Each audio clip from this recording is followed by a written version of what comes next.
It's a beautiful, bright and sunshiny day in George, and today we are at the Redberry strawberry farm to pick some strawberries and enjoy some strawberry delights. Now, I hope you have added some strawberries to your Christmas menu because there are strawberries galore. Everywhere you go, there's a strawberry picking farm. Let's enjoy. So Redberry Farm started in 2000. This year we are 22 years old, and we have a tour group here today, some influencers, and so they're going to do the train ride. I'm going to take them to the maze so they can have a little look there, and then we're going to do strawberry picking. So the maze is actually the biggest in the southern hemisphere, and then we also recently opened the giant strawberry. We are busy getting it recorded as a Guinness Book of Records for the world's largest strawberry, so we are pretty excited about that. It's also like a feel-good project for George. We use local companies. They all just poured their heart and souls into it. So it was actually quite exciting, and it's quite a privilege to actually look up at it and see it standing there.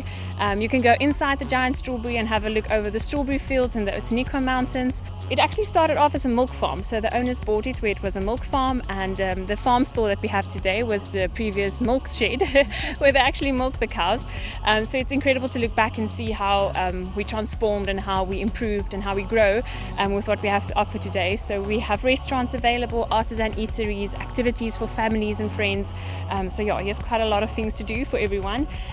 In the first year, we planted 1 hectare of strawberries, actually for Woolworths, and it was a complete flop. The owners lost all their money, unfortunately, and they got a partner in, and in 3 years they were able to turn the farm around. They did that by planting different varieties of strawberries, and I think that's the success of Redberry Farm. We plant different varieties of strawberries, and that assists us to actually have strawberries throughout the year. So we are the only strawberry farm in South Africa, I think, that has strawberries throughout the year. Georgia's temperate climate also plays a big role in that. It's never too hot, never too cold.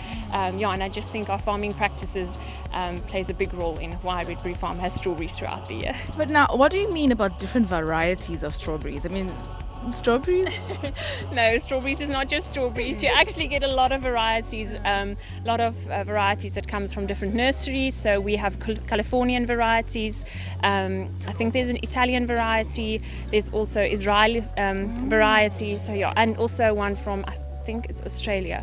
So we have different varieties from all over the world that just thrive in this climate. Exactly. So that's what makes George perfect for that. So we can have the different varieties, and they work well here, and they produce at different times of year. So that makes it possible for us to have strawberries throughout the year. We are here at the maze at Redberry Farm.